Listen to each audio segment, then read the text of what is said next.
เข้ามาเปลี่ยนควรให้หูจักควรพอเปลี่ยนควรเขาหูจักควรบอกว่าเขาใจควรเขาเปลี่ยนควรเขาหูจักควรเขาเปลี่ยนควรพอเปลี่ยนควรให้เป็นผู้ฆ่าภาษา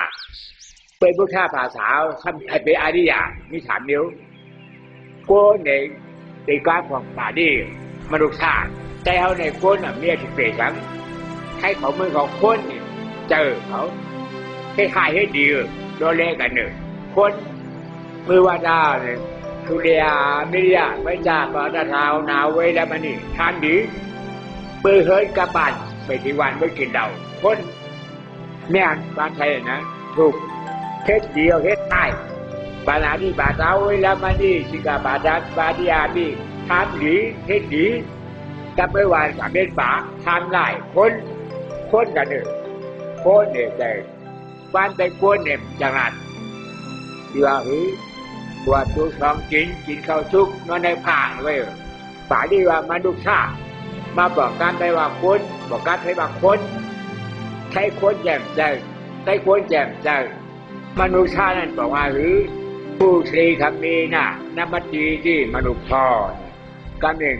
มโนวิญญาติที่ดีนะที่มนุษย์ทอดกันหนึ่งธรรมาที่ธรรมาแจงกับป้านามัตติที่มนุษย์ก่อนป่าดีนะคนอันวันนั้นมีญาณปัญญาสมาธิที่ขัดทุกข้าเจตจากมีญาณปัญญาผู้ว่าทุกข้าเจตจากอันใจรู้และใจเก่าอันนี้ใจเฉียนจริงว่ามนุษย์ชาแต่ว่าคนเพราะเขามีใจญาณปัญญาอันทุกข้าเจตจากอันว่าทุกข้าเจตจากอันใจรู้ได้เป็นอนัตตาใจเก่าบอกว่าอันใจควรเอาเหมือนแมวมาแบบป่านะก็เลยปีว่านั่งให้ร่วมเข้าออกเข้าบอกว่าเกิดออกบอกว่าตายเกิดจ่า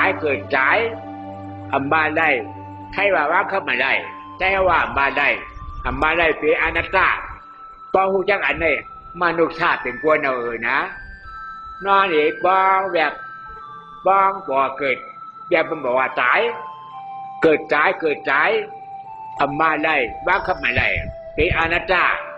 พระหูจักอันนี้เขาเป็นกวนนะว่าเป็นกวนพวกชัดจีที่พวกโคให้ว่าลู่จืนการแปลว่าขันหูกินบอกว่าขันเดือบ้อมกินว่าจ่ายขันฉังขันทุกข้าใช่ไหมศาสตร์ที่ทุกข้าเกิดมาก็ทุกข้ามีอยู่ในตรงนั้นผมข้าวจ้าแต่เดี๋ยวเกาเหลือทุกข้าที่ทุดขึ้นตัวความไรเหนือเจ้าแมวเนี่ยข้าวตัง8 เดือนก็10 เดือนหนึ่งเพราะว่าจากที่ลูกค้าขายเจอเนี่ยมีสังตลาดเผอเคยใช้ก่อนได้จากที่ลูกค้าตลาดลูกค้าเนี่ยตลาดมาเกิ้งเนี่ยเกิ้งชุดจ่ายอันนี้จ่ายเกิ้งตัวนี้ก็เกิดบ้านหนึ่งวันในตัวชุดจ่ายเนี่ยเพราะว่าตลาดเกิ้งกับชุดจ่ายเพราะว่าตลาดนั่นเป็นทุกข้าบอกว่าในใครไปทานขาเนี่ยตลาดทานขาไม่อันลูกค้านางก็ขานเจอลูกก็ขานเจอกินก็ขานเจอตลาดลูกค้าการไปว่าเกิ้งอะไรก็เกิ้งกับชุดที่อันใจบรรณาทุกข้าถ้าป่าดีมารณาใกล้ว่าตายป่าดีว่าอ่านหน้าบอกว่ารวมออกกลางป่ารามาอำเภอเขาขึ้นก็ออกการเขาขึ้นการไปว่าตายการไปรู้ก็ออกกับเขาขึ้นต้มโกงอันนี้ห้องมารณาขายใจก็บางก็ขี้บ่แหละนิ้วบ่น้ำตาบ่ออกขี้บ่ออกกล้าบ่ออกถ้าขายใจมันอันนี้ห้องว่ามารณาทุกข้าอันนี้เป็นปัญญาก็หูปัญญาได้ยินเป็นทุกข้าเขาเป็นกวนจากที่ทุกข้าแต่ที่ทุกข้าก็หัวหน้าในทุกข้าขายใจเป็นกวนเนี่ยนะก็เป็นกวนเขาเป็นทุกข้าป่าลายทุกข้าให้ว่ารู้จืนได้ว่าหันหูจืนว่าจืนก็จ่ายมาหันได้ว่าหันเนี่ยจับด่าทุกข้าเจ้าได้บอกว่าเจ้าจ่ายไม่จะเป็นอนัตตาเหมือนจ่ายอัตตาจ่ายการได้ว่าหันหูหันช้างเนี่ยหันประมาทเมื่อไกลไม่ปัญญาดัน พหูปัญญาจะเป็นกวนพอหันประมาททำเป็นผู้ฆ่าภาษานั่งหึงให้เจ็บเกิดพอเจ็บเกิดมาเจ็บน่ะเป็นลูกฆ่าเจ็บเป็นหมายยอดธาตุไม่เป็นอีกยอดธาตุไม่เจ็บสองอันในห้องอ้อระได้กล้ารุดแต่ว่าข้าวแห้งแข็งเกินหน่อยเจ็บยังไงเจ็บเกิดจับดาบเพราะไหลดิกูเจ็บเป็นอาจารย์ถ้าเรื่องกูเจ็บมันใจเก่าบ้านกูอาจารย์มาเป็นเก่ากูเจ็บน่ะกูตายน่ะให้หันเจ็บเพราะหันเจ็บไปเป็นผู้เราที่เราเก่งเป็นก็จะบ้านเราเจ็บไปทำรู้ว่าอันใจของเก่าว่าคำไรบ้านไรอันก็รู้แต่ว่าผู้พอหันหัวเนี่ยเขาเป็นคนมันเจ้าคนบุกฆ่าพอเขาหันหูเขาเป็นคนมันก็ไม่หันหูแล้วเนี่ยเป็นคนบุกฆ่าแล้วเนี่ยทำญาศาสนาเป็นช้างเนี่ยเป็นอาหารหูเขาบุกฆ่าจะว่าผู้หันเนี่ยบุกฆ่าจะว่าก็เปลี่ยนการมาหันหูหันช่างหันเจ็บใจเก่าอนาจารเจ็บจะก่อนัดนิดพวกไหนนิดไอ้เจ็บเกิดดังนั้นไม่ใช่ว่าอาจารย์ใจเก่าอับบาอะไรเนาะอาจารย์ใจเก่าเรียกอันนี้ญาศาสนาแล้วก็ญาศาสนามาโหที่ป่านอันได้ย้อนกว่าคำเดียวว่าป้อมใจคนอันเป็นบุกท่าภาษาอันญาศาสนาอย่าไปย้อนมาโหแต่ย้อนอยู่เหมือนเจ้าก็เลยไม่ถือไปเท่าเพื่อนผ่านเจ้าแล้วไม่ใช่นาทีบันเก่าเฮ้ยก็ไม่ได้มาโหที่ป่านกันย้อนเอาที่เป็นดีบัน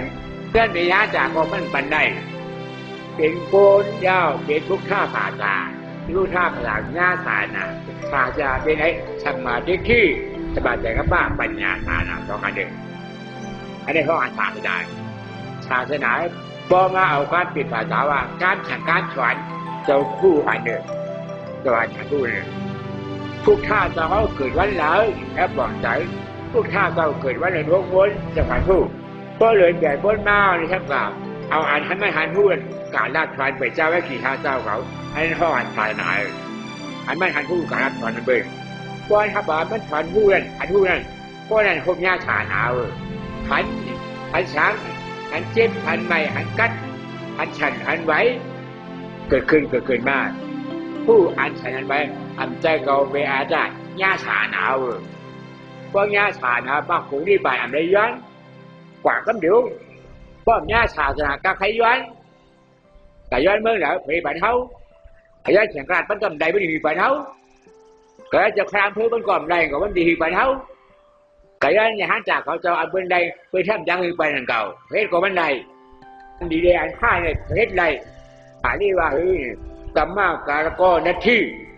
โกนเหตุการณ์กู้ชูจ่าหน้ามีโกนการฉีด้ามีโกยธรรมทาวิปัสสนาภาวนามีเหตุการณ์อาคู่สู่เป็นเขาเหตุการณ์อ่ำดีเป็นอาคู่สู่เจอนี่คิดทองเชนเลยเหตุการณ์ดีเป็นคู่สู่เหตุการณ์จากหน้าชีได้เป็นใจคู่สู่นี่เปลี่ยนเช่นเหตุการณ์ธรรมทาภาวนายืมหนอพ้องหนอเข้าหนอออกถ้ามีเก่าเช่นเหตุการณ์ดีเป็นคู่สู่เหตุการณ์หน้าให้ชีได้ให้ธรรมทานะเป็นใจคู่สู่เหตุก้นเหตุอ่ำเจอก้นอ่ำดีเป็นเนื้อเป็นยาวเป็นดูเป็นเอ็นคนมาเอาเลยเฮ็ดก็เอาเนื้อเฮ็ดเนื้อจ้างทำไมเขาจ้างหรือว่าคนเนื้อก็โหเฮ็ดคนผู้จ้างทำเนื้อเขาก็ที่เขาเป็นคนแม่ขาดแม่จ้างทำไมเขาแม่ขาดแม่จ้างทำเป็นคนหรือก็คนเฮ็ดคนมาทำไมเขามาก็เป็นคนนะมันเจอคนว่าอันทับมีปัญญาผู้ว่าจากที่ฉลาดจากที่บัณฑิตตราหลวงให้ขันเจออันนั้นเป็นควรก็ไม่ทำหันจุกฆ่าเป็นปรมาเลยเจ็บวายทานเจ็บแกนตรงปลอดนิทานนิ่มเป็นวายทานไม่กั้นเป็นเดือดยอทานอันนี้เป็นปรมาอันใจควรป้อมใจควรอันหันเจ็บอะไรเป็นสมาธิหันอันนู้นว่าเจ็บไปอันใจเก่าอันใจเป็นอาจารย์เป็นสมาธิกับป้าญาสาหนาวก็ญาสาหนามากผู้ที่ป่านนั้นที่เกิดอันเกิดจะห้อนเพราะราชดีกูก็ให้บอกใจแรงใจกันไว้คำได้เขาคือเขาเป็นคนคือใครเป็นคนผู้ฆ่าภาษาเป็นผู้ฆ่าภาษาอย่างนี้คือ นั่งรับสารนึกเปิดจางานสมาธิที่เพื่อที่แต่เขาเนี่ยจะพูดมโนวิญญาณเนี่ยเวนาขับพังงานต่อทานขับเจ็บมันผู้เป็นการมันอันขับเจ็บมันก็เป็นการมันอันผู้เจ็บมันเป็นมโนวิญญาณอันขับเจ็บมันสมาธิที่เอาสมาธิด้วยจะผู้เจ็บพอหันจะผู้เจ็บเอาพูดว่าอนัตตาอันได้ห้องว่ามากาสาลาลองอันนี้ยาวลองให้บอกว่าแกมือการไปเอาหนอกเนี่ยลองก็เอาการไปว่าลองเป็นไปแก็บชราบานึงก็แก็บโยก็เป็นชราบานึงนายปรากนี่เป็นแก็บนายอำเภอปอยอำเภอลงอ่ะนายปรากขึ้นแกนจะเข้าใจลองนี่การไปบอกว่าแก็บเจ้าอันนั้นอันเป็นข้าเขาถ้าตัวเดียวคุณผีคุณชาเขาลงมาตัวถึงคุณก้นต่อถึงเสียงานพอถึงทุกวันจะเกิดเป็นข้าจันนาจันนาเป็นอัตตามาหน้ารอภาคทำอันนี้เป็นจันหายจันนาเนี่ยบอกว่าสังให้ปัญหาเลือดไม่อัตตาเนี่ยมันจะชบเพื่อเป็นไม่หยาดอัตตาเป็นเสืออัตตาเด็กชื่อตัวหันเป็นเก่าเป็นหัวเก่าขาเก่ามือเก่าดินเก่าในหัวนอกหัววันลูกเก่าตัวนี้ลูกชายเก่าผัวเก่าเมียเก่าตู้เก่าเมียเก่าต่อถึงมาเมื่อจับแผ่นนี้บนหนึ่งอันมาจะอันมาเป็นเก่าเป็นอัตตากาเป็นฉลาดแล้ววัวเป็นขาอัตตามั่วเด้อว่าเจ้าเนี่ยยังมีอัตตาเข้ามาเจ้ากูทำคำในเขามาเปลี่ยนโกนเอาเขาเป็นลูกชาป่าชาก็เป็นลูกชาป่าชาเอาศาสนาน้ำหน้าสมาธิสมาจังกับบ้าสมาธิช่วยจุกข้าเสียจากเจ็บแขนช่วงตรวจเน็ตข้าสันไว้เจ็บไกลไหลเจ็บอีเสือพอมีจะหูเจ็บมีเมื่อที่ได้ก็ใครป้อเจ็บวันนี้จะหูเจ็บแค่หูเจ็บวันมาบ่เจ็บอัตตาเป็นเหตุทุกข้า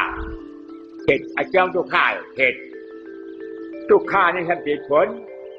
เพราะเหตุอัตตาหายแล้วทุกข้าคานแสงมาก่อนนี้มาโผล่นี่ป่าเนอะเป็นอัตตาทุกข้าจะว่าเฮ้ยอัจฉริยะทุกที่อาจารย์โนทุกข้ออาจารย์แสงมาเก่าๆนี่ให้ทางห่างบอกมันเข้าเลยทุกข้าอาจารย์มาอนัตถินะอาจารย์โนทุกข้อมาไหนอาณาจารย์อันใจเก่านะให้ปัญหาทุกข้าเป็นไงวะคนกว่ามาหันเดียวเท่าหมาเมเท่าเนี่ยนะป้องพิจารณาเราเป็นหมาเมเท่าเมื่อเป็นหมาเมนุ่มหมาทองถูกคบกับเราก็เห็นผู้จังอาจารย์หมาเมเท่ามามีเบียอาจารย์คุยเราเนี่ยก็เห็นเราอีหมาไอหมาทองถูกคบกับเราอีหมามามีอนัตตาก็เห็นเราเนี่ยเดี๋ยวก็เห็นอาจารย์ให้ปัญญาก็เห็นในตัวเขาถึงได้บันนะทำได้เป็นครั้งอาจารย์เองบอกเหมือนก่อนนางมาที่จ้องก็ไม่เลยกันเย็นทำได้อยู่เขามาทุกทักนะได้มาขับตลาดได้มาบุกอย่างเขาแคบอันคนใจเขายามสำนักยินดีข้อเนี้ยที่เชื่อว่าเมื่อปืนเนี้ยกันทำได้บอกเหมือนนั่นเด็กหนึ่งโกนเป็นผาปีใจงานไปงานผู้ว่าจากที่ฉลาดจากที่ตราลงที่เป็นทุกข้าเป็นโกนก็แม่ทุกข้าภาษาเป็นผามีใจงานเป็นงานขันทุกข้าเสียจากประมาทมีใจงานเป็นงานทุกข้าเสียจากการใจลงได้อ่านใจเราเป็นอาจารย์อันนี้เป็นคนมันเจ้าเลยนะก็เป็นคนมันเจ้าป่าชอบมันอ่ะก็เป็นคนมันป่าชอบมันเนาะคำได้เขาหลานเนี่ยก็นั่งเพื่อกูก็ไปว่าไปพึ่งนั่งเจนั่งก็เอาแบบโบนที่ร้านเลยนั่งให้เลยคันไม่ขึ้นจ่ายเก่าคนตายเป็นจีว่าจ่าอัตตาตายเป็นไอเดียในใจเขาดีนะคนหลังตายอัตตาใจเราเก่าตายเลยนะตอนกันที่ไหนฮะดีทับกรรมฐานนี่ไปกันนั่งนะนั่งหึงในช่วงเดือนหนึ่งจักถึงอนัตตาพอตรงก้อนหนึ่งอ่ำถึงอนัตตาเจ็บก็เจ็บใจเก่าใจเก่าเล็กพวกเก่ามีเจ็บเป็นหายคำเดียวทานเนี่ยเกิดนี่ทานทานใจเก่ามีเก่าเล็กเพราะใจมาเก่าออกไปมันก็หายเลยนะเข้าใจกันกูก่อนหรอเข้าใจกับคนเมื่อหรอถ้ เข้าใจเดียวนะคนเมืองเขาพุทธธรรมให้ใช่อย่ารู้ใช่พุทธธรรมให้คนเมือง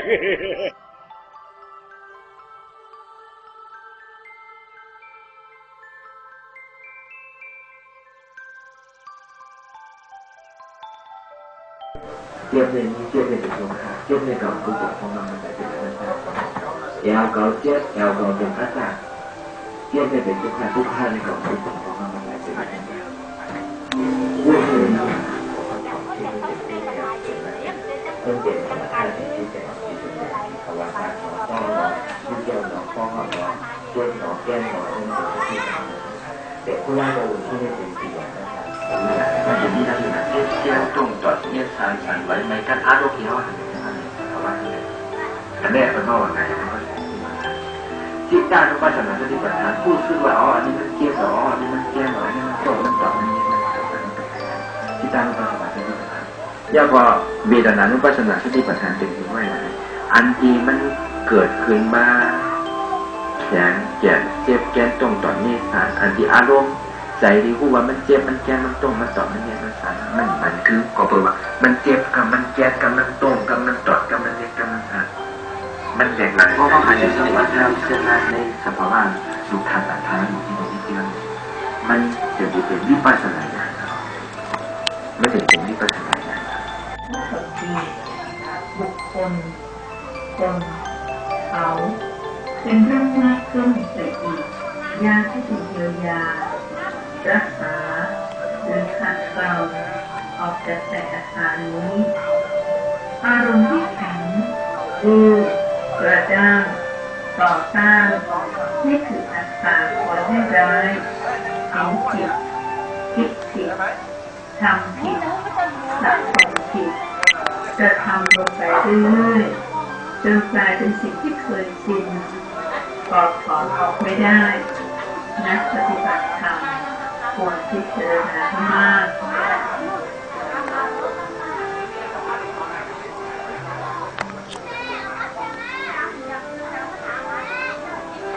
ใจที่อิสระไร้เดิมไร้สิ่งผูกรัดผูกพันร้อยรัดมัดใจไม่แสวงหาปราศจากทุกข์เปรียบเหมือนนกที่ไม่ติดวงในคานบินอยู่ท่ามกลางเวหามีพละกำลังโต้ลมแรงเหนือท้องฟ้าที่ขาวสะอาดไร้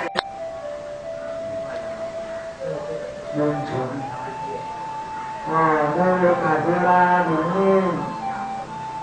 ข้าสังฆะผู้สาวเปิดมาถึงในหัวเรือนสถานที่งานชด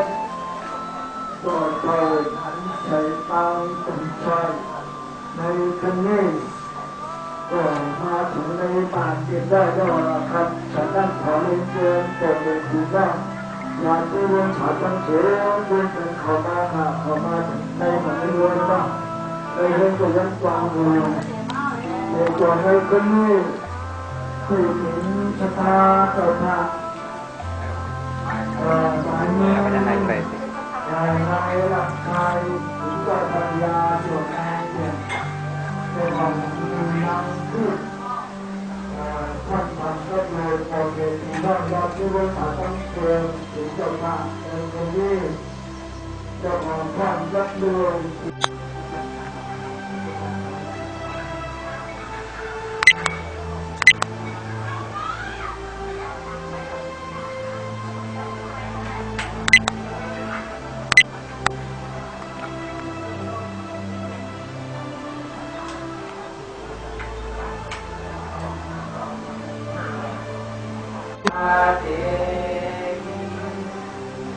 ตัวพาตัวภะคะวะตา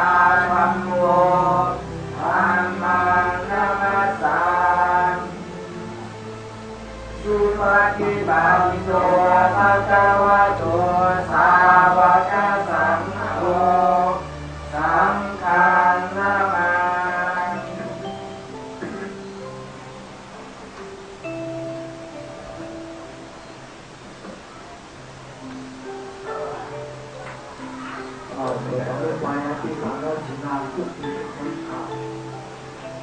สาธุโอ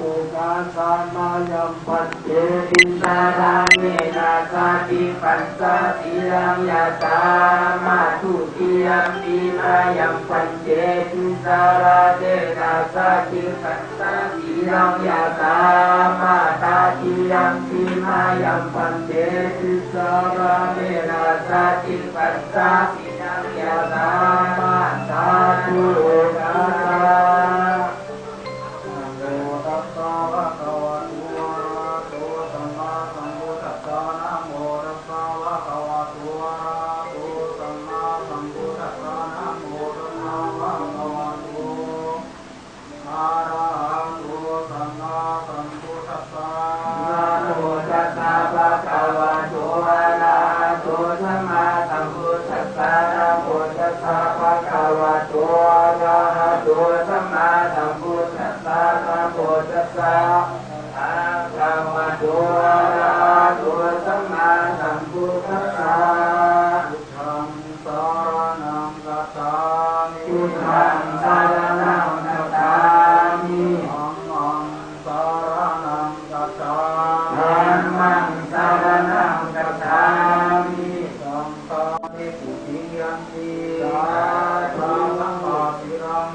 าตุชันติสัมมิตาลุติติติสักการะสัมมิตังตุลังจารุเจนิมานิตุเกละติจัตานิ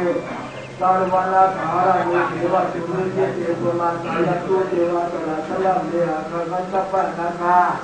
อิปันตาสันตุเตยังเมวะโอลาจรังสาตาโหเรตุนันตุสัมมาสาวนาคาโรยะปันตา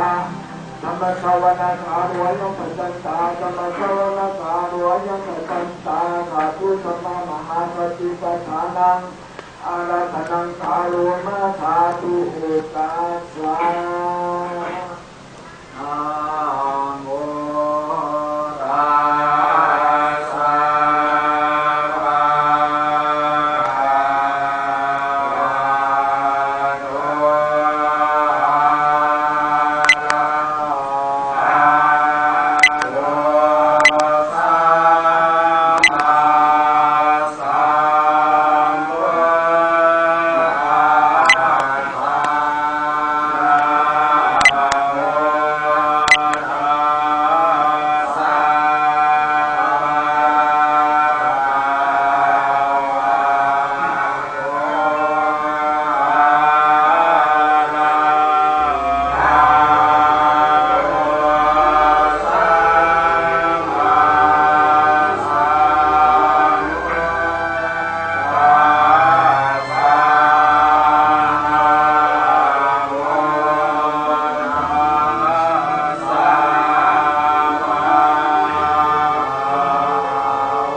ญญา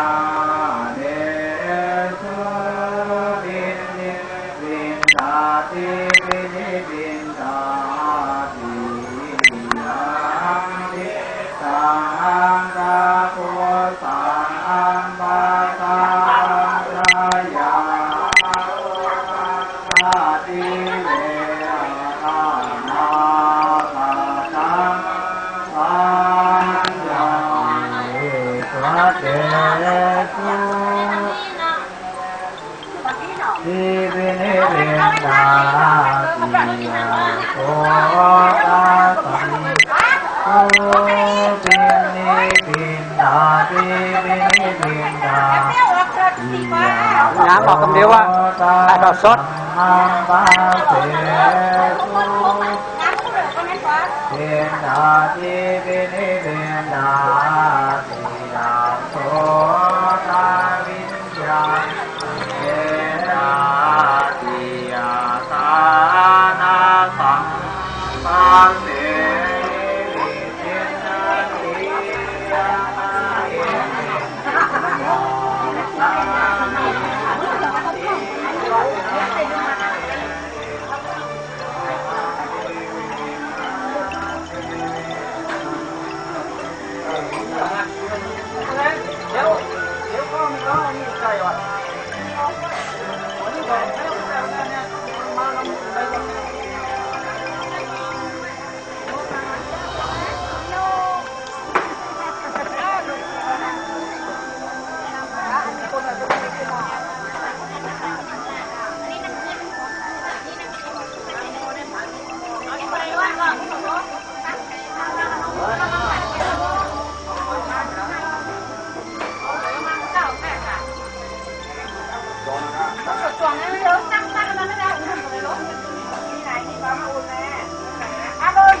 โอ้ยคนงานมาอยู่บ่มอยู่ตรงไหนนี่แล้วเนี่ย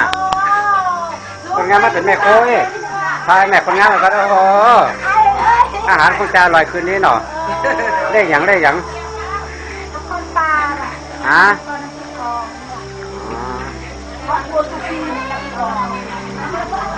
ของ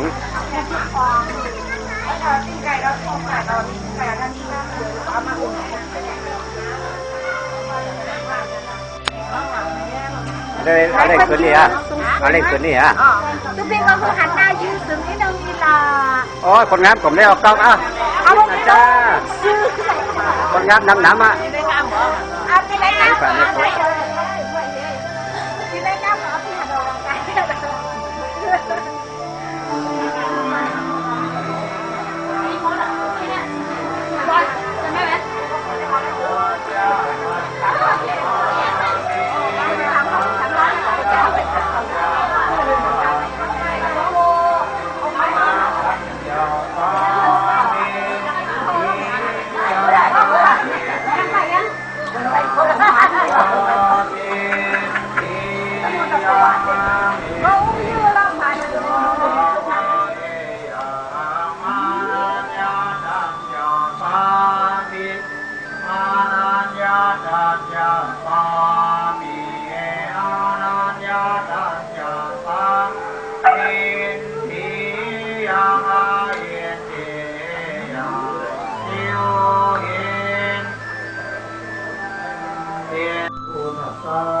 น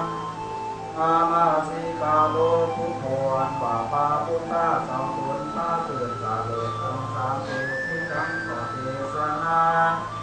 ปัญจกายเยเทวะตุสังยังเทวะตุสังอาตุเป่าตาราปังเป็นที่สัจจังเทียงฤรานุดูเทียงแห่งทรงสามทุกยินวันการสินแย่อยู่ทุกหูผู้ยินตาอย่าอยู่ได้ปังเป่าคือทางหนึ่งเราในสวนนั้นเดินมีคนกับเกศไอ้หนุ่มแก่เกศตามัววงอยู่ก็หอบคิ้วหนุ่มหอบไปไหนทั้งกายวัดมีตุ้มหมู่ยิงตายจึงมีของขายทำสิ่งกินต้านไปใส่อย่าได้อยู่นอนกายการตั้ง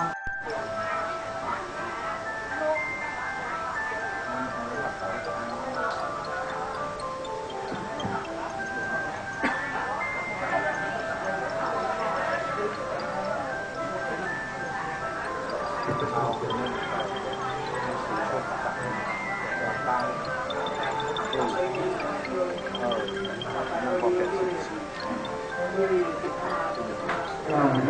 ารเวลาอยู่นี่ติดทำกับตัวไปแล้วต่อจากนี้ไปก็จะถึงไหนทำก็คือวางตาฝังทับหัววางฝังทับหัวฉันนั่งในตรงนี้เป็นชุดที่สามเป็นชุดไม้ฉันนั่งบนในจุดนั่งตั้งเสียงทุกคนในจุดนี้ที่เขียนดูดเขียนต่อเขียนชาดิยาด้วยต่อปากจุดอันเขียนก็คือบนอันใส่ปานของช้อยในจุดนี้มีการยินดีการรับรองในพี่น้องที่มีเกียรติทุกท่านทุกผู้ทุกคนขาที่ได้เข้ามาในงานทุกนี้เนาะเป็นชะลอเวลาหัวเรื่องคุณต่างๆสร้างการขายสิ่งที่ถึงตั้งใจเลยมาในงานทุกนี้ก็พาถูกตอนนั้นถึงส่วนนี้ยินดีส่วนรับบอกเองทุกผู้ทุกคนที่ขาสามารถสถานไปเจ้าพักจำเสียเจ้าในพื้นที่ก็คือว่าเสียใจหลักใจทุกอย่างนั่งแหนก็จะบอกดาวพิษน้อยทุกสิ่งก็ตาบอดเลยดาวที่ร่วงเท้าหน้าออกปากหัวให้ในดินดาวทั้งเสีย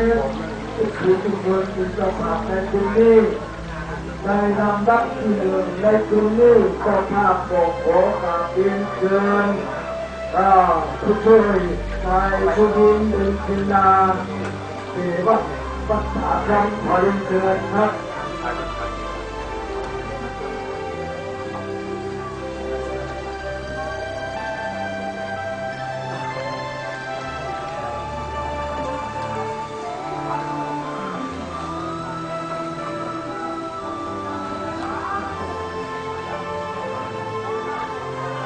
ทางด้านที่สองจะทำโบสถ์ของเป็นเกินโบสถ์ทั้งเขาเพียงถึงค่ะ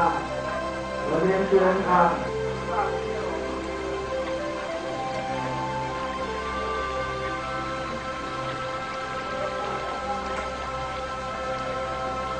ต้องถึงที่สองค่ะ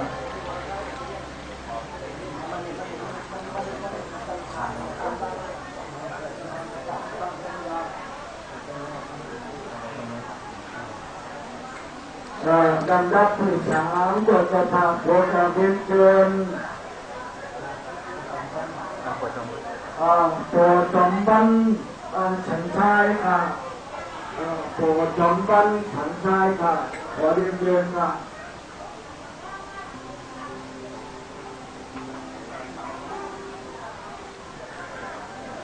การรับผู้สี่เจ้าภาพก็ขอความเป็นเชิญยุงหนันกินในข้าหลวงเชียงรายค่ะขอเรียนเชิญค่ะ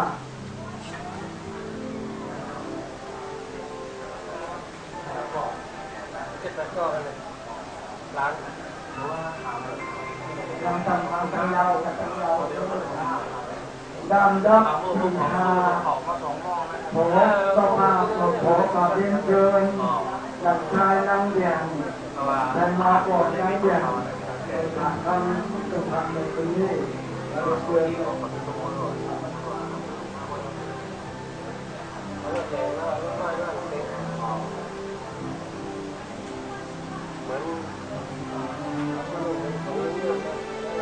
การรับต่อไป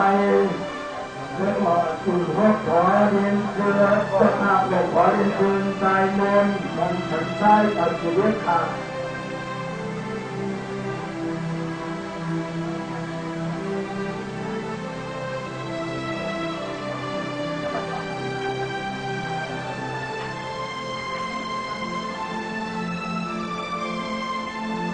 การรับต่อไป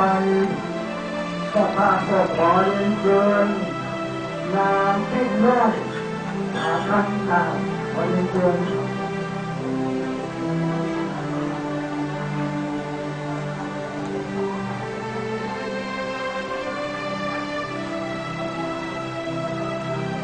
การรับต่อไป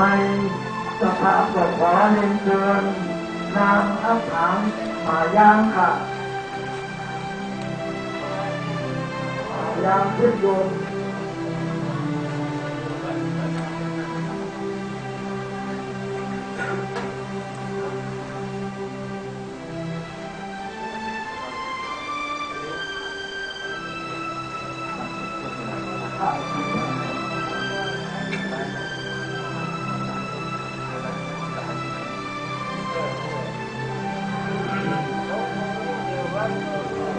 ไปหมอจบการต้องเสียต้องคำนึงไปทุกดูทุกคนครับ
การของหนุ่มทางการทุกสิ่งทุกประการในประเทศทำสังสรรค์โมจำเป็นทุกคนเดินทางนะโมตัสสะภะคะวะโตอะระหะโตสัมมาสัมพุทธัสสะนะโมตัสสะภะคะวะโตอะระหะโตสัมมาสัมพุทธัสสะนะโมตัสสะภะคะวะโตอะระหะโตสัมมาสัมพุทธัสสะอิมานิมายังพันเตวัตตกาสัพปะริวารานิภิกขุสังฆัสสะโอโมชยามะสาธุโยพันเตภูสังโฆนิมานิมัตตกาสัพปะริวารานิปฏิกันหาตุอัมหากันเทวะอธินันจายาตกานังปาลกตานังอิคาลตังอิตายาสุขายาเตปะถุงพุทธโลพระเจ้าทั้งหลายขอน้อมถวายมาตากาจตุปัจจัยความสังบริวารทั้งหลายเหล่านี้พระภิกษุสงฆ์ขอพระภิกษุสงฆ์จงรับมาตากาจตุปัจจัยความสังบริวารทั้งหลายเหล่านี้ของข้าพระเจ้าทั้งหลายเพื่อประโยชน์แก่ความสุขแก่ความเจริญข้าพระเจ้าทั้งหลายญาติของข้าพระเจ้าทั้งหลายที่ได้เช่นกรรมชุดบุญไปแล้วขึ้นนำมาก็เท่านั้นใส่ตามซอยแย่นมาดวงวิญญาณบูชาที่ผลใดก็ดีขอจงมารับเอาส่วนบุญกุศลที่ข้าพระเจ้าให้ทานณวันนี้ตลอดสิ้นกาลนานเถิด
โยโก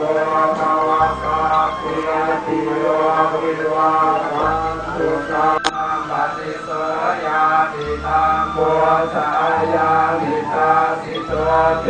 ตานาวุสาสกตาวุราลาภดันตเพียกุณมนุปฏินังตุเมหิปุญญังอสุตังอนังปะตังนิตุสัพพมังคลาลาภันตุสัพพเทวตาสัพพพุทธานุภาเวนัสสะสุติภวันตุเตภวันตุสัพพมังคลาลาภันตุสัพพเทวตาสัพพธัมมานุภาเวนัสสะสุติภวันตุเตภวันตุสัพพมังคลาลาภันตุสัพพเทวตาสัพพสังฆานุภาเวนัสสะสุติภวันตุเตก็มีอย่างนั้นเป็นการแสดงความเป็นจะเป็นเชียงคาน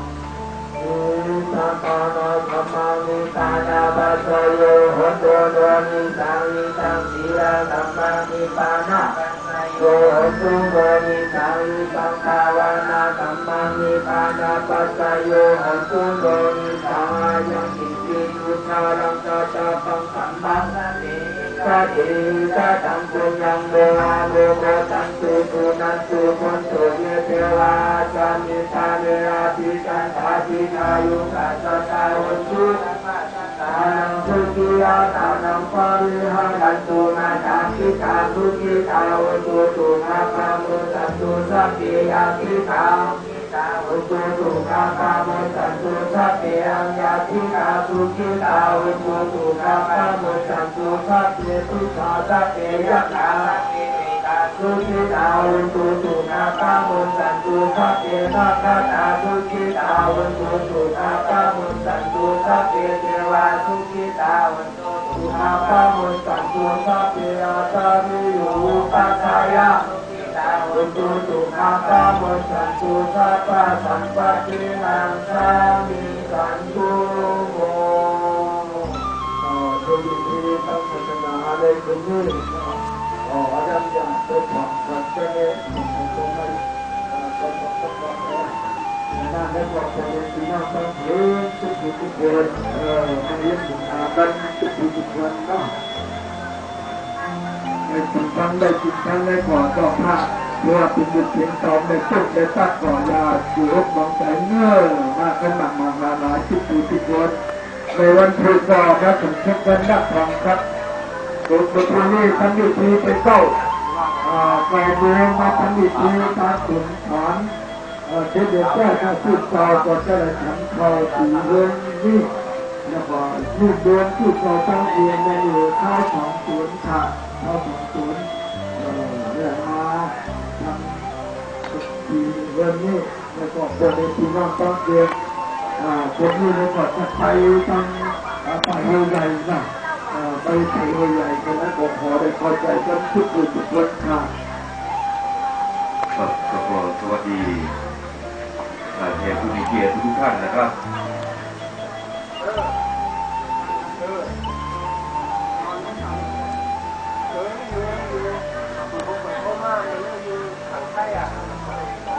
ครับก็สุมาดีนะครับเนี่ยเสียงมันดัง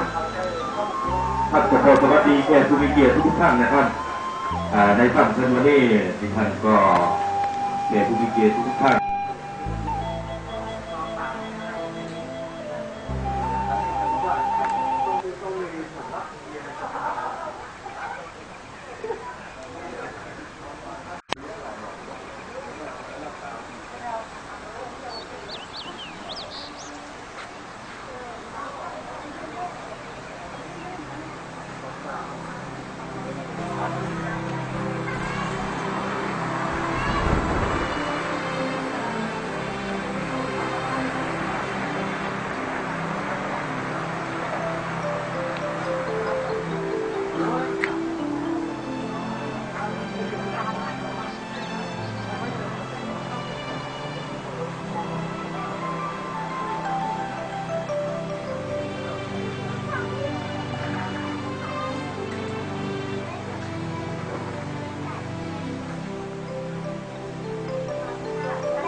ครับผมวันนี้เป็นวันสุดท้ายนะฮะเป็นงานวันสุดท้ายงานศพของพ่อหนันใส่ฟางกองสร้อยนะที่จะนำเคลื่อนศพไปสู่สุสานในวันนี้นะครับผมวันนี้ก็จะมีพระภิกษุที่นิมนต์หลายๆที่นะมาทำพิธีในวันนี้นะครับผมสักครู่นึงก็ตรงนี้พระภิกษุก็กำลังเดินทางเข้ามาเพราะฉะนั้นเดี๋ยวทำพิธีนะฮะสวดพระอภิธรรมต่างๆนะฮะก็คงจะเริ่มต้นนะครับผมการเวลาอยู่นี่การทำข้าวของมาถึงเลยวันเล่นเกินเพื่อเป็นได้แล้วครับทางด้านขอเวลาอิมินาจักการนะพุทธังอภิปูชยามะอิมินาจักการนะธัมมังอภิปูชยามะอิมินาจักการนะสังฆังอภิปูชยามะอะระหังสัมมาสัมพุทโธภะคะวาพุทธังภะคะวันตังอภิวาเทมิสุขะโตภะคะวะตาธัมโมธัมมังนัมมัสสามิสุปฏิปันโนภะคะวะโตสาวกสังโฆสังฆังนามามิ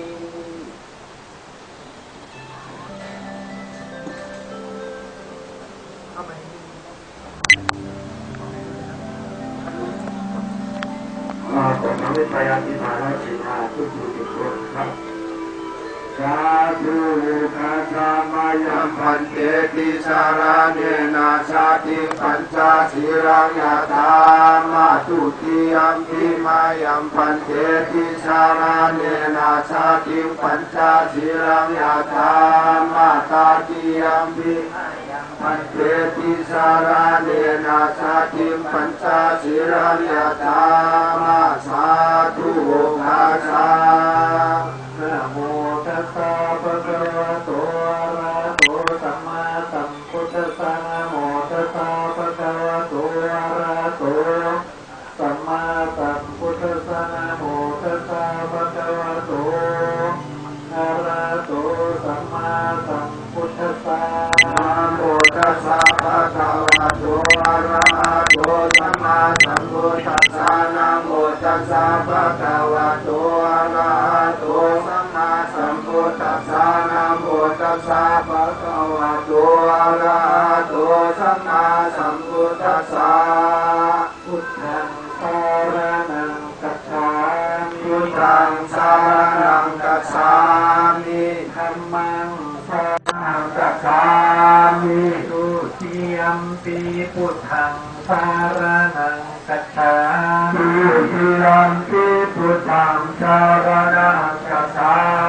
มิทุติยัมปิธัมมังสารนังกัจฉา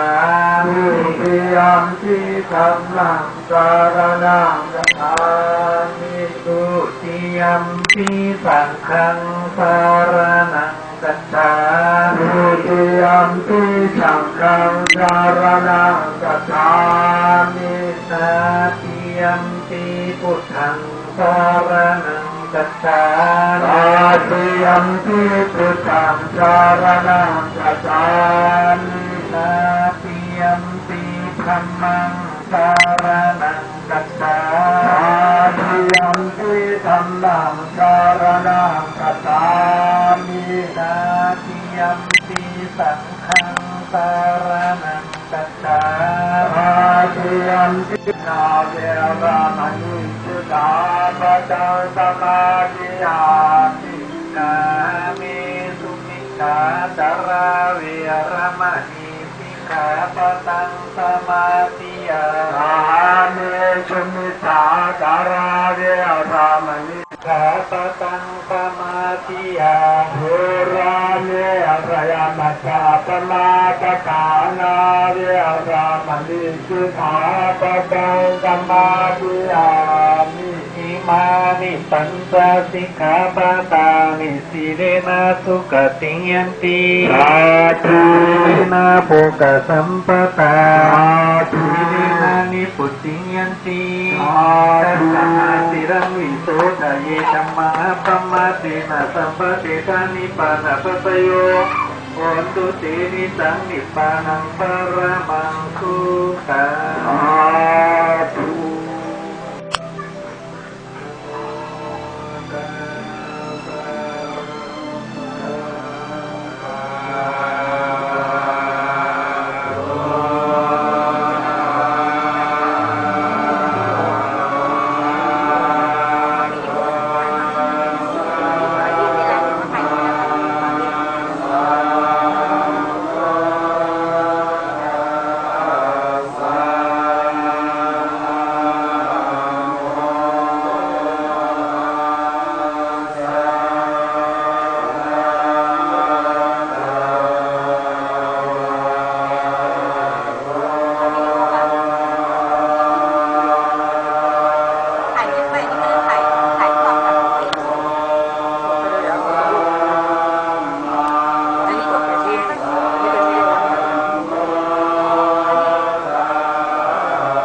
จะไม่ไปถ้าเราทำคำละที่ทำงานจะได้ติดทำสาธุสาธุตานังตานังนาตานังคำนังนาตาพยังปันนิเตมาจังเรือมาจังสุขราภานังธรรมะเทศนาสัพพะอาระธนังสาโรมาสาธุปัฏฐานะโมตัสสะภะคะวะโตอะระหะโตสัมมาสัมพุทธัสสะ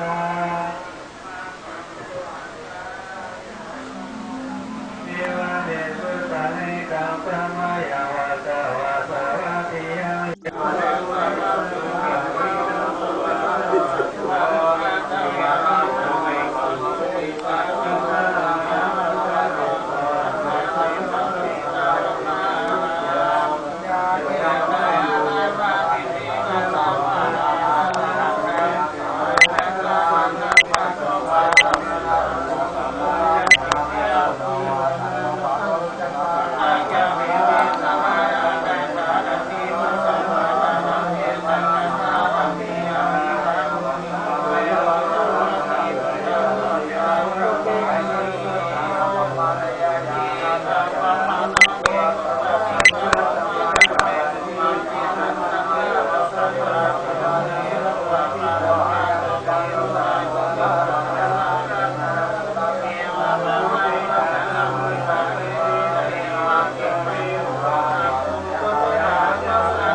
ัง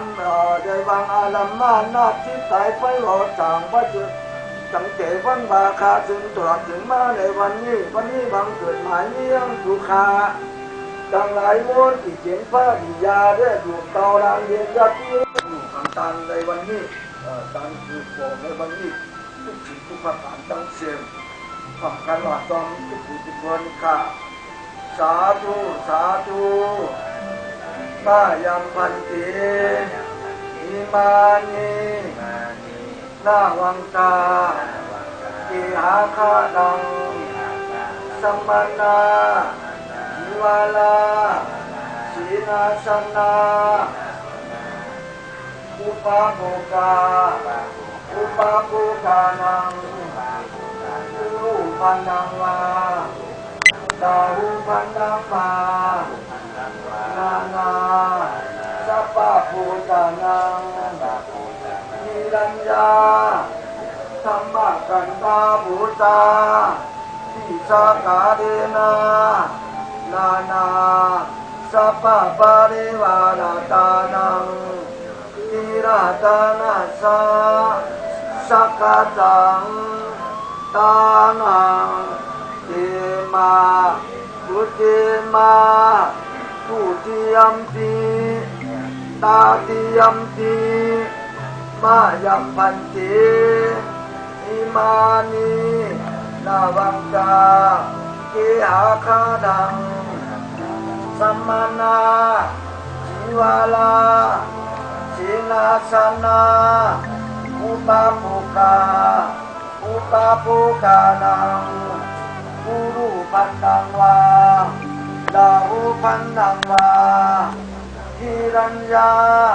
ธรรมกันตาภูตาทิสากาเดนะนานาสัพพะตายาวาตุตานังทิราตานาสามาตามิตุสาอายิโกอายิกานังสักกะตังตานังเยมาพุทธิมาพุทโธโนธัมโมโนสังโฆโนปฏิกัณันตุโนอิคาลตัง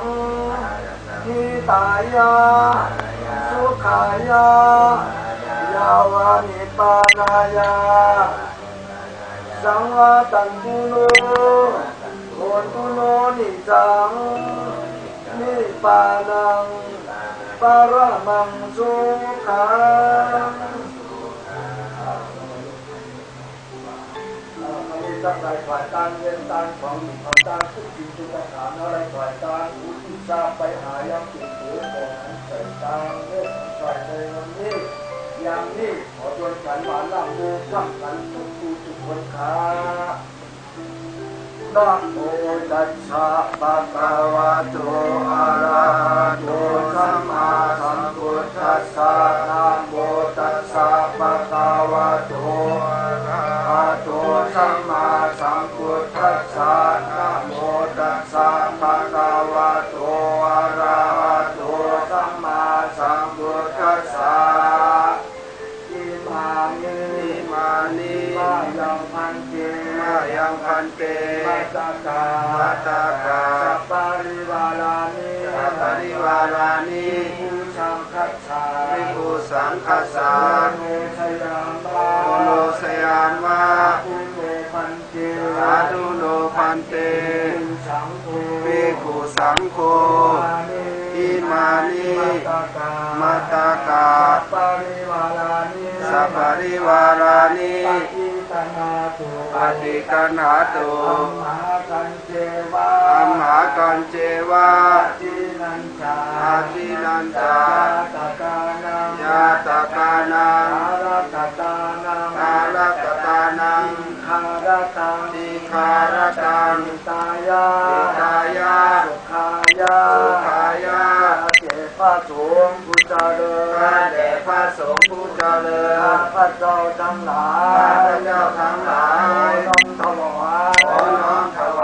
มาตากาตุปัจจัยทั้งของบริวารทั้ง ระภิกษุสงฆ์แด่พระภิกษุสงฆ์พระภิกษุสงฆ์พระภิกษุสงฆ์จงรับมัตตกาจตุปัจจัยของปริต้องตังของปริมาณของปัจจัยทั้งหลายเพื่อพายุแก้ความสุขแก้ความเจริญข้าพระเจ้าทั้งหลายญาติของข้าพระเจ้าทั้งหลายได้จึงกำจุดมุนไปแล้วนำว่าพอนั้นใส่ปังซอยแอนบานดวงวิญญาณชาติหนใดก็ดีขอจงมารับเอาส่วนบุญกุศลที่ข้าพระเจ้าให้ทานหน้าวันนี้ตลอดสิ้นกาลนานเถิด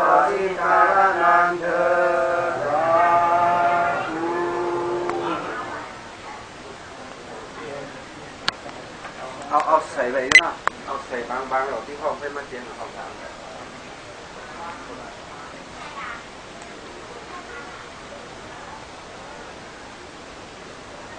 ทั้งเจ็ดใส่จ้อม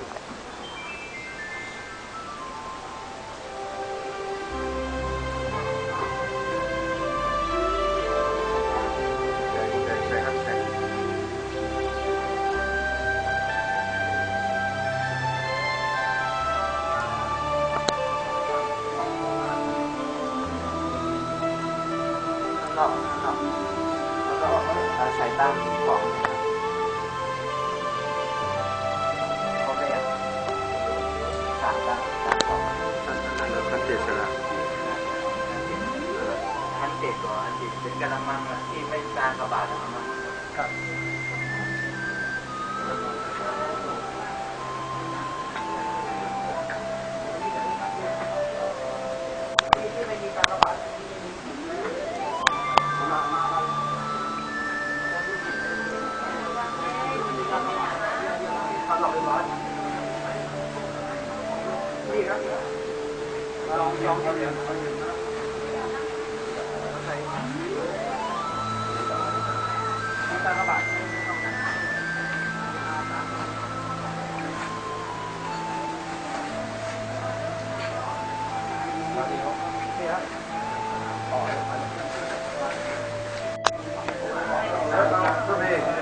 เอาสื่อตรงนั้นเดี๋ยวพ่อเดี๋ยวเป็น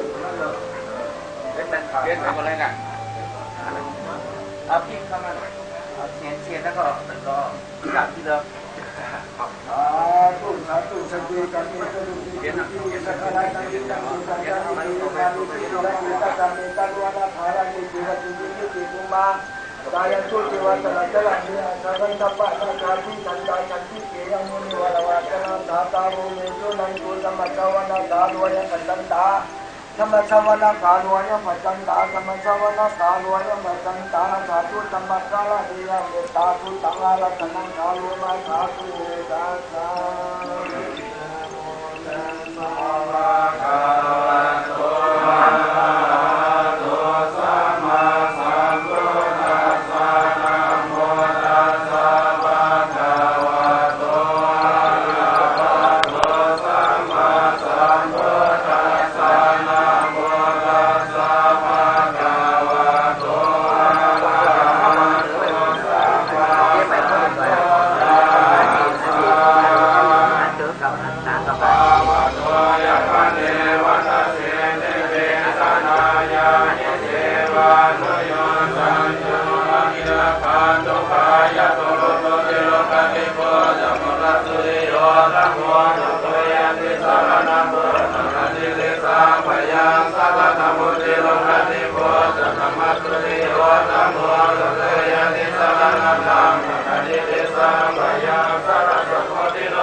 ลับเสนิอายุสวันโนสัพพุกาโอเกตยะสาวานันทิโนสารนายัมมุโตโนสารนังวะนาอิเตนะสัตวะเตนะตุเตสยามังคานันทิโนสารนายัมมุโนสารนังวะนาอิเตนะสัตวะเตนะตุเตสยามังคานันทิโนสารนายัมมุโนสารนังวะนาอิเตนะสัตวะเตนะตุเตสยามังคานังพุทโธมังคลาสังโฆนะพุทโธนิวาสสังโฆมุตตมังคลามังกามัสสะมัตุปัง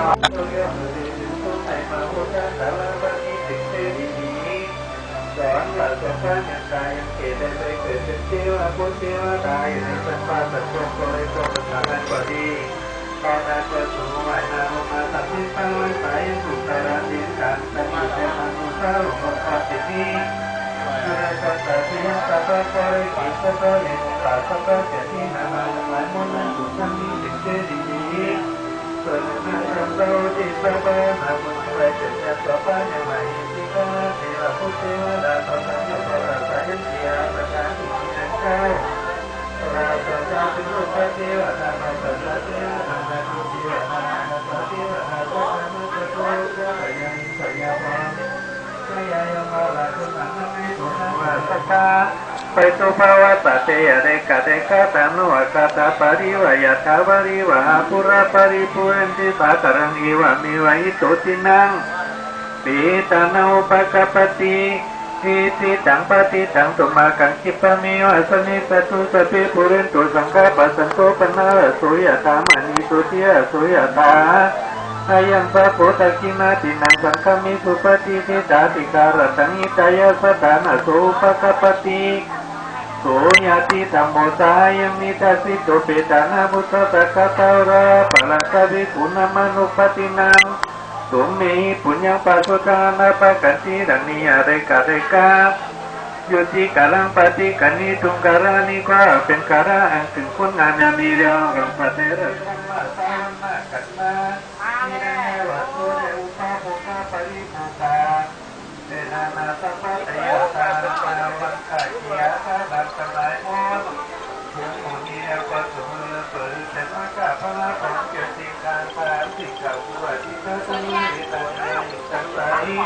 ในสามียามเดียวปัสสติเวทานิยเวเดียวไปว่าก็เกิดเป็นภาวะตัณหาพระพระมาเวทัญญาอยู่ชาติที่อาปาเนนะกัตถะการันสังฆปนาจิตเจดีนิพพานะสัพเพโหตุตินิสังนิพพานังปรมาภิ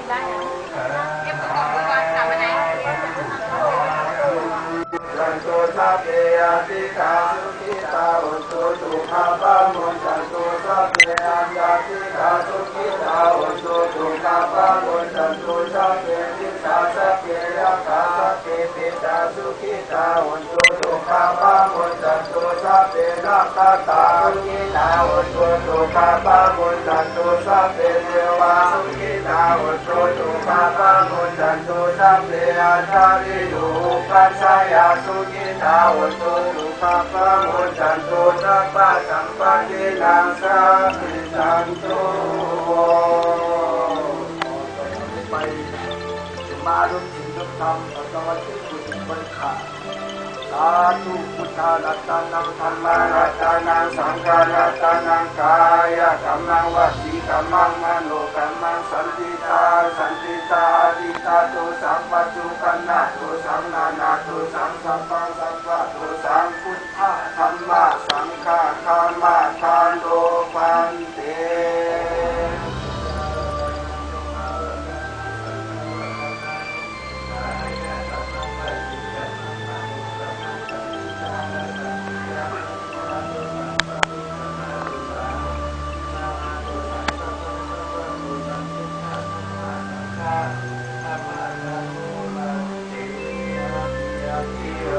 วิวาคาโลสัพพะโหโมวินา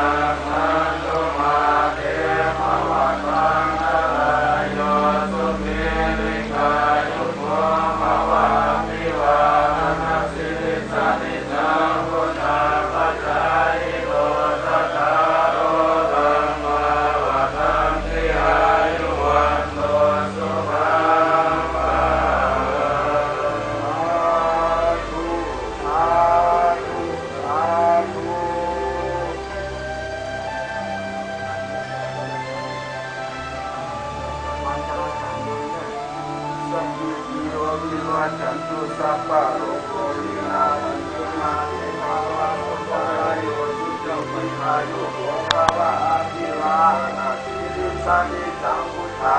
อายิโนจัตตาโรธรรมาวัฏันติอายุวันโตสุขังภาลัง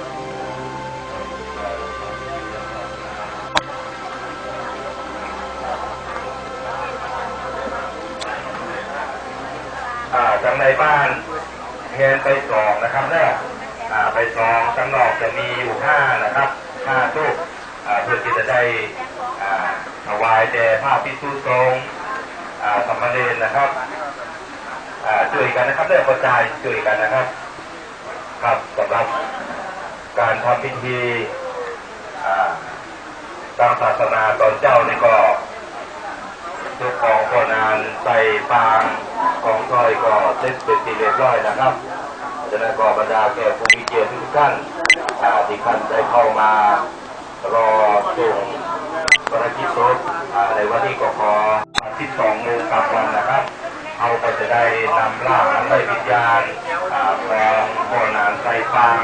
ของซอยไปสู่สุสานหรือว่าประทุมเพลิงนะครับตรงป่าจ้าใหญ่นะครับเนี่ยไปเป็นเจ้าตรงกำเนิดนะครับเวลาประมาณ12 โมงนะครับตอนนี้ก็จะได้เร่งคืนในก่อนนะครับนะจะได้เร่งคืนในก่อนช่วยกันนะครับกระจายช่วยช่วยในกองทุนน้อยนะครับนะก็กระจายช่วยกันก็ได้ไม่ยิ่งเพราะว่าไม่ยิ่งในบ้านนะครับในบ้านก็ช่วยนะครับเนี่ยช่วยกันดูแลนะครับช่วยกันดูแลเอาจะ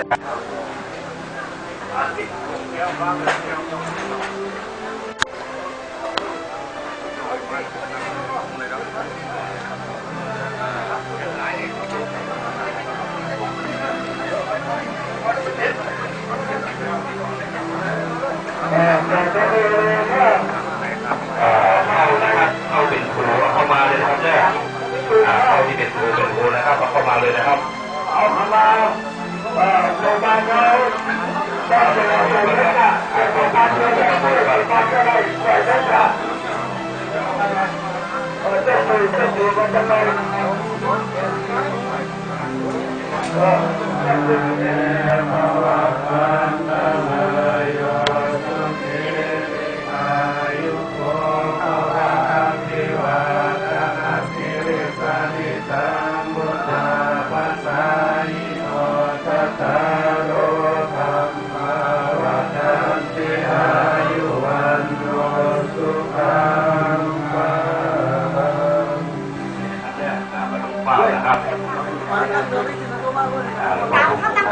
เจ้าของรถนะครับเจ้าของรถที่จอดทางหลังพอดีจอดที่หนทางออกไปถึงถนนสายลักนะครับนอกตรงกลางนะครับรถไถที่กวางจีดตางนี่ก็ขอย้ายมันกั้มเลยนะครับเนี่ยเพราะว่าเพื่อจะได้เอาน้ำแข็งน้ำยางน้ำหวานน้ำยางไปถึงประชาก่อนนะครับขอแจ้งบอกกล่าวกับเจ้าของรถนะครับ3346นะครับเนี่ย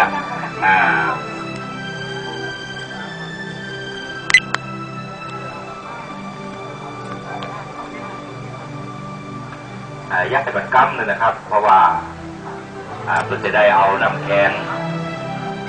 น้ำส้มน้ำหวานไปสุสานก่อนนะครับขอใหญ่กำนะครับเนี่ยครับสำหรับบรรดาของพี่น้องเจ้าของรถนะครับที่เอารถใหญ่มาพอดี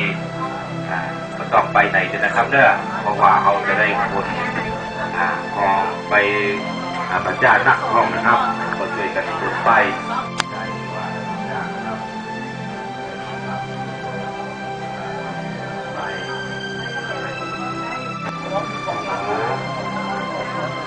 บรรดาไทยว่า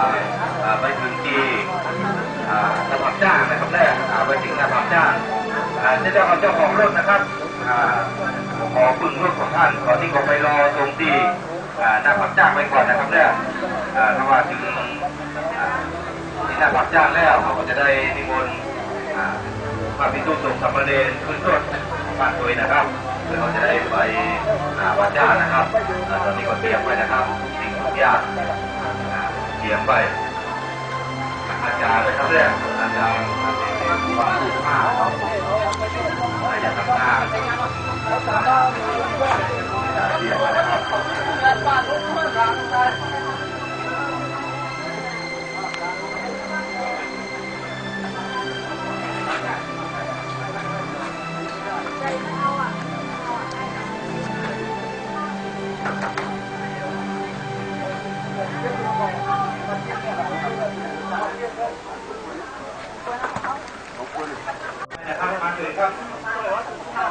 ายมาช่วยเก็บประเทศนำนะครับ มาได้ออกมาได้ออกยกพูดกับนักพูดนะเขายกไปเลยยกไปตั้งไหนจำพวกเขามาเข้านั่นปล่อยพลังบุญนะครับ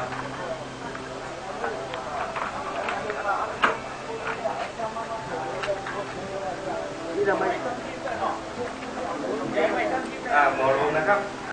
ใส่ฟางนะครับใส่ฟางของเขา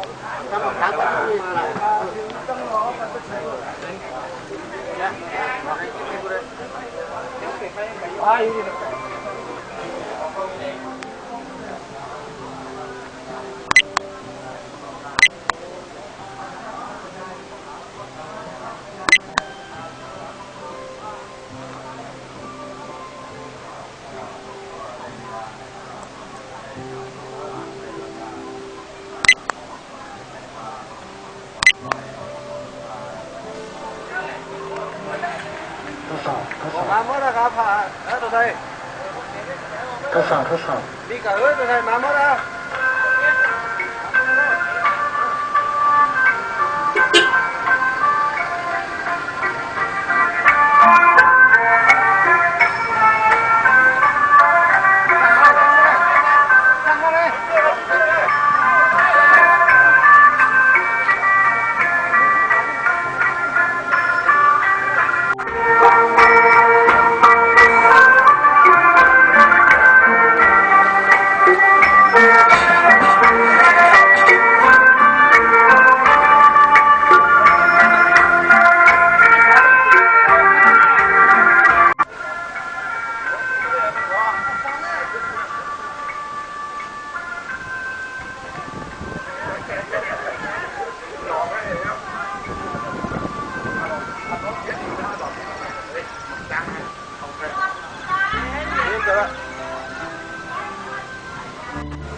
ไปอยู่ที่บ้านนะเพื่อไปเพราะตรงนี้มันเดิน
พี่น้องจุมพรครับเลยเชิญครับ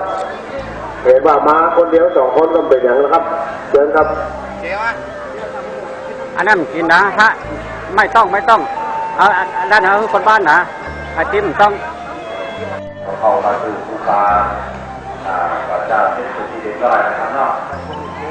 ก็เวลาเป็นผู้มีเกียรติที่ข้าชมนะเข้ามานะครับเข้ามาที่นะครับเนี่ยก็จะยักเข้ามายักเข้ามาก็ได้ยินคุยมานะครับเนี่ยสำหรับเราให้การต่างๆก็เพื่อจะแจ้งให้เป็นที่เรียบร้อยนะครับสำหรับถ้าพิธีสู่สามเณรก็คงจะนั่งไว้ประจำที่นะครับอาราธนานิมนต์ครับผมเนรโปรดไปนะครับอาราธนานิมนต์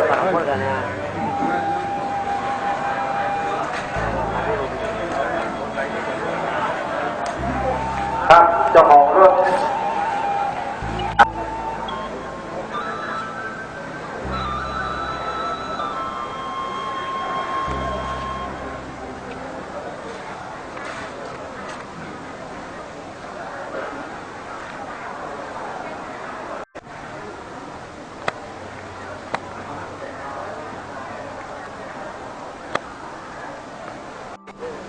เอาครับมาดูภาพเลยครับ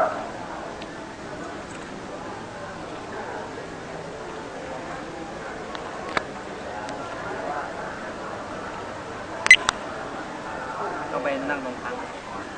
ไปนั่งเลยหน้าเลยลูกหลานไปเลยตอนนี้แหละ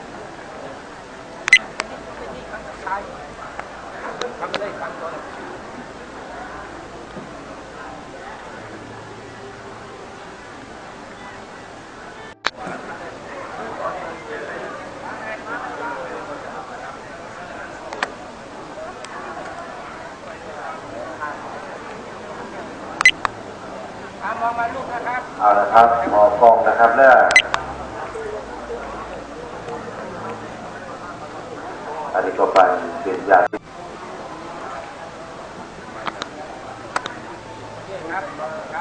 เตรียมตัวนะครับเตรียมตัวนั่งตั้งใจนะครับ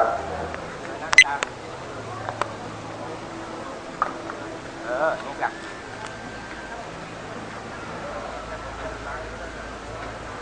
มองมาลูกกล้องนะครับดูกล้องนะครับเนี่ยมองมาที่กล้องเนี่ย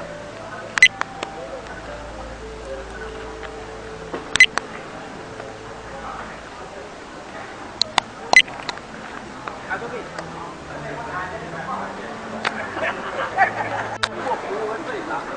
ดูกล้องนะครับขอกล้องนะครับเนี่ย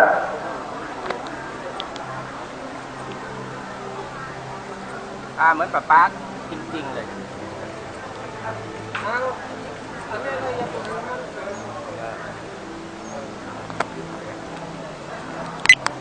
โอเคครับฝนตกครับ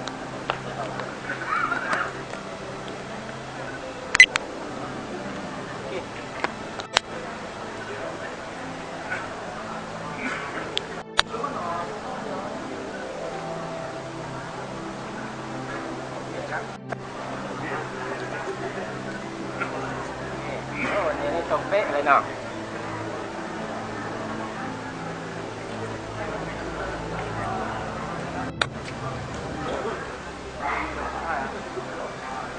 อาจารย์ดูครับเนี่ยทาปิดเอาไว้ที่นึงทาปิดเอาไว้ที่อาจารย์วางเลยพอเป็นนะครับเอาวางตรงไหนครับนะครับต่อไปก็ขอเรียนเชิญแขกผู้มีเกียรติ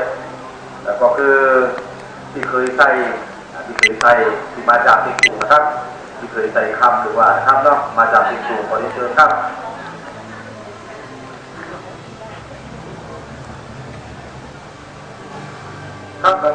ลำดับต่อไปก็ขอเรียนเชิญจิตใจที่บ้านแม่ขาวเวงตัดกิเล็กนะครับขอเรียนเชิญครับผมจิตใจที่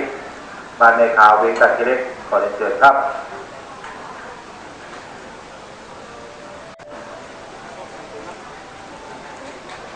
ลำดับต่อไปก็ขอเรียนเชิญจีน่าใส่ป่ายางแม่สายนะครับขอเรียนเชิญครับผมปีหน้าใครนะครับมานะครับเนาะ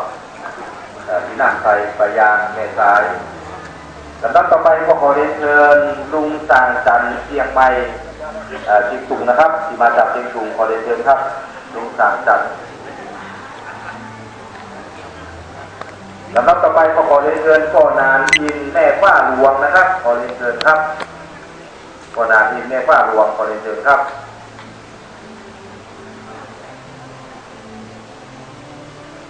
ครับลำดับต่อไปก็ขอเรียนเชิญนายเอกสรนี่ครับน้องบินจะโชคไพศาลนะครับมาจากแม่จันนะครับขอเรียนเชิญครับผม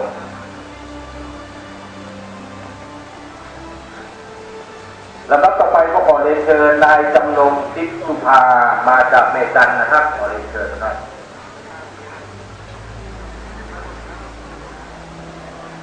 ลำดับต่อไปก็ขอเรียนเชิญนายแก้วมาสุรามาจากลำพูนนะครับขอเรียนเชิญครับลำดับต่อไปก็ขอเรียนเชิญนายวินัยภากะคูลนี่ครับน้องอันนี้ก็มาจากลำพูนนะครับขอเรียนเชิญครับลำดับต่อไปก็ขอเรียนเชิญพี่น้อยที่มาจากกรุงเทพมหานครกทมขอเรียนเชิญครับครับลำดับต่อไปก็ขอเรียนเชิญพี่เดินเนี่ยครับน้องที่มาจากกรุงเทพนะครับขอเรียนเชิญครับพี่เดินครับลำดับต่อไปก็ขอเรียนเชิญนางล่างข้าวซอยตัดป่าเมินนะครับขอเรียนเชิญครับลำดับต่อไปก็ขอเรียนเชิญหน้าเคยแสงที่มาจากระยองนะครับขอเรียนเชิญ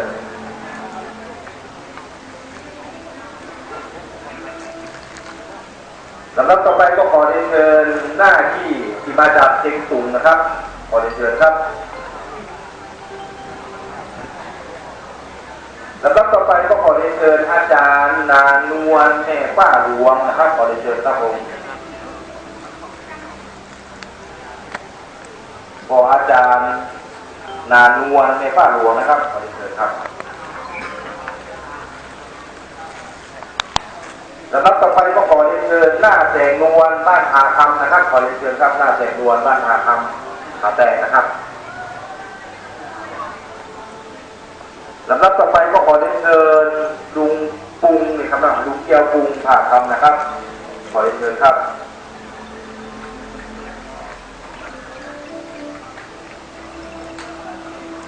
ลำดับต่อไปก็ขอเรียนเชิญลุงที่แสงบ้านผ่าคำครับขอเรียนเชิญครับ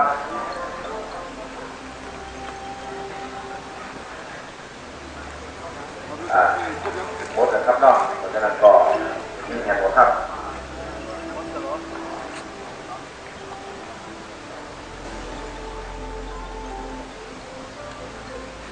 แล้วก็ต่อไปก็ขอเรียนเชิญพ่ออาจารย์นันใจแก่นะครับขอเรียนเชิญครับ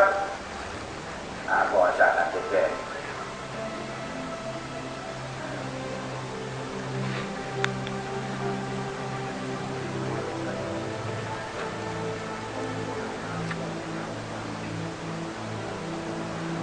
ทางเดียวเนี่ยทางเดียวเนาะแบบเล่นทางเดียวทางเดียวเนาะ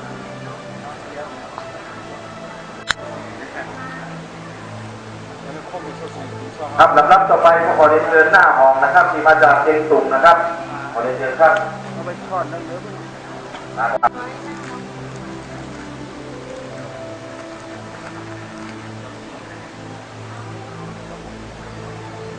เท้าสีห้องเท้าสียะธรรมิโนโอภาสิตวานิโรชันติเตสังโอปัสสโมสุโขอานิจจาวัฏสังขาราอุปาทวยธรรมิโน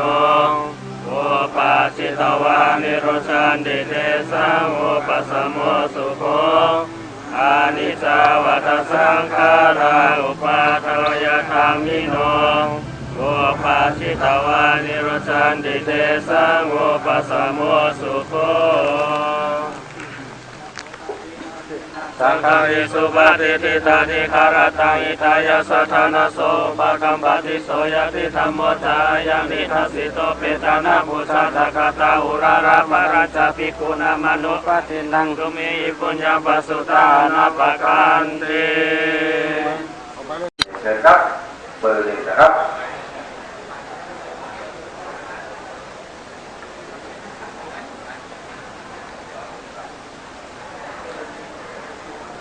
ครับลำดับต่อไปก็ขอเรียนเชิญแขกผู้มีเกียรติทุกท่านที่มีเบอร์2อยู่ในมือของท่านนะครับขอเรียนเชิญครับเบอร์2นะครับขอเรียนเชิญครับเบอร์2ทุกท่านเลยนะครับ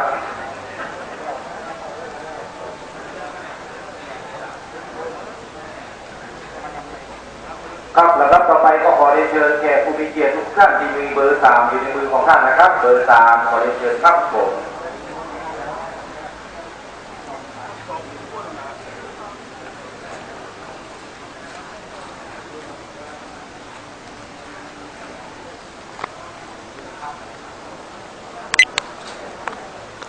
ครับลำดับต่อไปก็ขอเรียนเชิญแขกผู้มีเกียรติทุกท่านที่มีเบอร์4อยู่ในมือของท่านนะครับขอเรียนเชิญครับเบอร์4ขอเรียนเชิญทุกท่านเลยนะครับ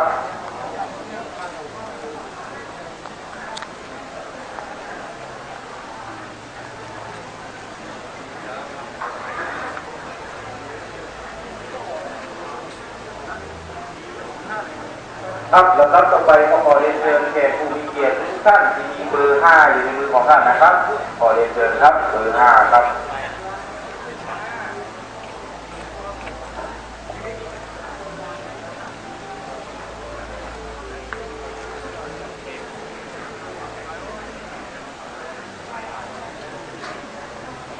ครับลำดับต่อไปก็ขอเรียนเชิญแขกผู้มีเกียรติทุกท่านที่มีเบอร์6อยู่ในมือของท่านนะครับขอเรียนเชิญครับผมเบอร์6นะครับขอเรียนเชิญครับทุกท่านครับ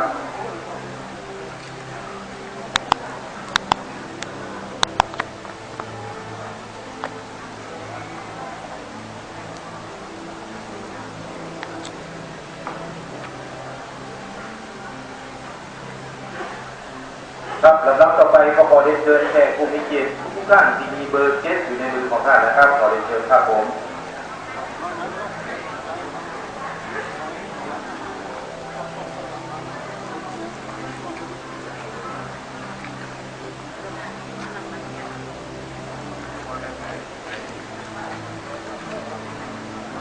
ครับลำดับต่อไปก็ขอเรียนเชิญแขกผู้มีเกียรติทุกท่านที่มีเบอร์7อยู่ในมือของท่านนะครับขอเรียนเชิญครับเบอร์7ครับ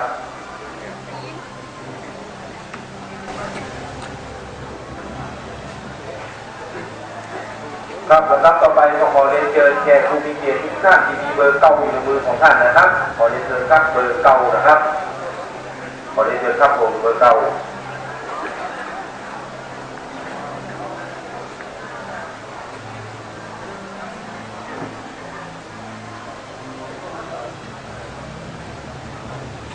ลำดับต่อไปก็ขอเรียนเชิญแขกผู้มี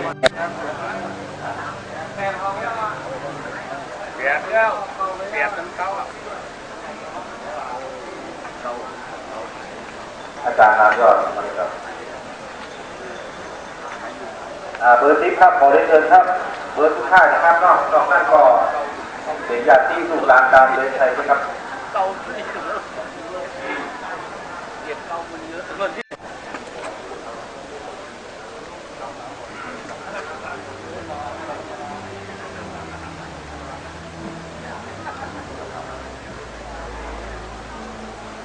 เอาไปใส่เลยนะครับ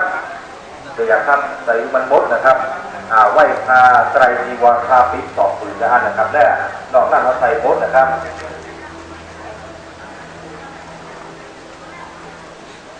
เตรียมจ้องแข่งกำเลยนะครับเนี่ยผมเป็นพี่น้องอุปาทวยธรรมิโนตัวภาสิตวานิโรสันติเตสังโฆปัสสโมสุโขอนาสภาว อาปริมาณังอุตาโตสัจเจริยันตาสัมปะตังเวนะสัพพตังนิตันตาลังนิสินโนวาสยโนวายาวัตสาวิกัตตามิตุอิตังสันติอาทิตายาปมาเมตังวิหารายิตังภาวติตินตาตุปะคัมมาเสราวาดสาเลนะสัมปันโนกามิสุวินยังเกณานาอิตานุภาวสยามปุณะเรติติการานิยามิตาสุตาหมู่บ้านขาครับเอาต่อไปนะครับเพราะฉะนั้นผมจะอ่านนี่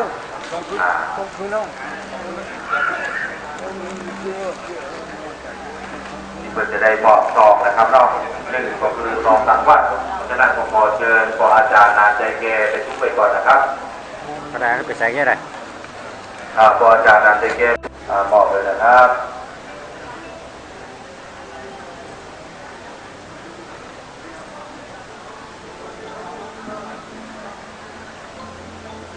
ซอยนะครับเบอร์คนนั้นใส่ปางฟองซอยมีชีวิตอยู่เอาได้ดาพอดีตั้งใจพอดีมาตั้งใจพอดีในวันนี้ในครั้งนี้เขาจะได้มากันเดี๋ยวว่าด้วยผมนะครับยังบอกมดครับโดยดอกไม้ยังมีหรอครับปีอาพังเอาสื่อดอกไม้ด้วยที่มีแว่นตาถอดแว่นตาที่ทุกมัวคือถอดมัวที่เก็นหัวคือถอดเก็นหัวมดนะครับเจ้ายังตั้งคิดตั้งใจนะครับเนี่ยลำดับต่อไปเขาก็จะได้สุมากันตอกับพ่อนานใส่ปางกองซอยเมื่อพ่อนานเพื่อยังมีชีวิตอยู่เขาได้ด่าพอดีตั้งใจพอดีบ่ตั้งใจพอดีวันนี้เขาจะสุมากันต่อเป็นข้างสุดท้ายเพราะฉะนั้นก็ว่าให้ผมนะครับเนี่ยวันพานี้วันไงนะครับปาทัศน์นังตันตั้งว่าทุกข้าตันตัง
กับพุ่งที่หันดูกับพุ่งเลย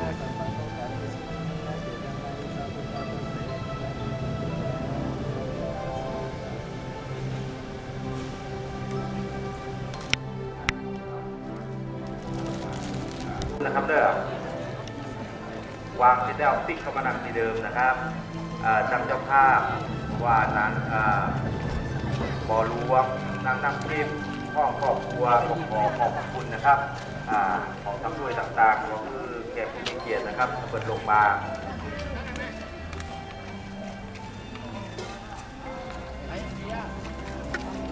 ครับขอเชิญทุกท่านเลยนะครับครับจำเจ้าภาพบ่อหลวงนางน้ำทิพย์พร้อมกับน้องบ่าวและลูกหลานของบ่อน้ำไทยมาของซอยขอขอบคุณบรรดาแขกผู้มีเกียรติทุกท่านนะครับว่าท่านจะมาที่ผมที่ไกลตามสิ่งก็ดีตามกรุงเทพก็ดีตามเชียงใหม่ก็ดีตามลำพูนก็ดีเชียงรายก็ดีเป็นบรรดาคนที่ชอบวันเวลาการมาทำเวลาประสบการณ์ประดิษฐ์ของคนเรานั้นในบางของด้วยนะครับ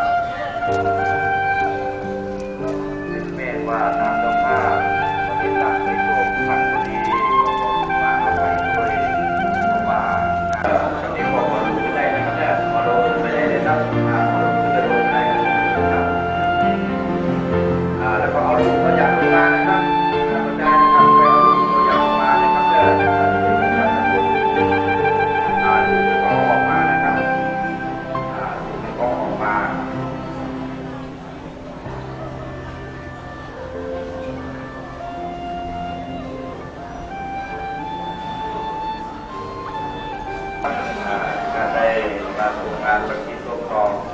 บรรเทาดันสายฟ้าในวันนี้นะครับขอคือท่านเดินทางโดยปลอดภัยทุกท่านทุกคนนะครับสำหรับผู้ร่วมสว่างอาลัยคือรายนามของท่านวันพุธพอดีเปิดพอดีขอมาอาภัยด้วยนะครับเนี่ยครับขอกล่าวคำว่าสวัสดีครับ สวัสดีครับ นี่ก้อยมาก่อนเขาปิดไปส่งปัญหาทำนะครับเนี่ยดูที่อัพนะครับ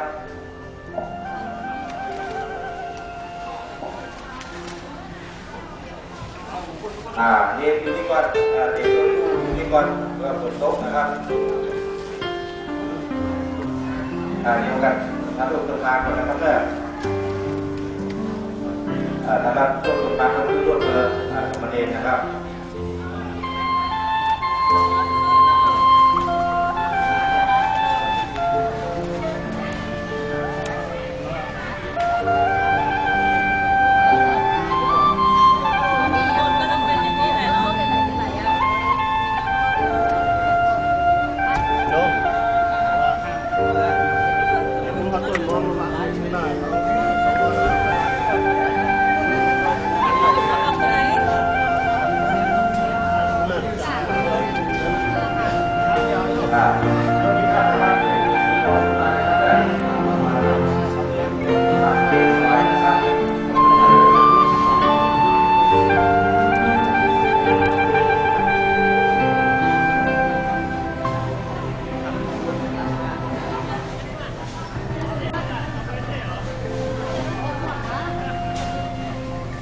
มาทางการงานเนี่ยขึ้นไปเลยนะครับ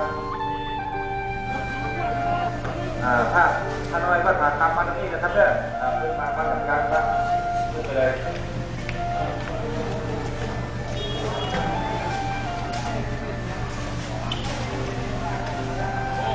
จะนับอยู่หรอ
อาโหสิกรรมัง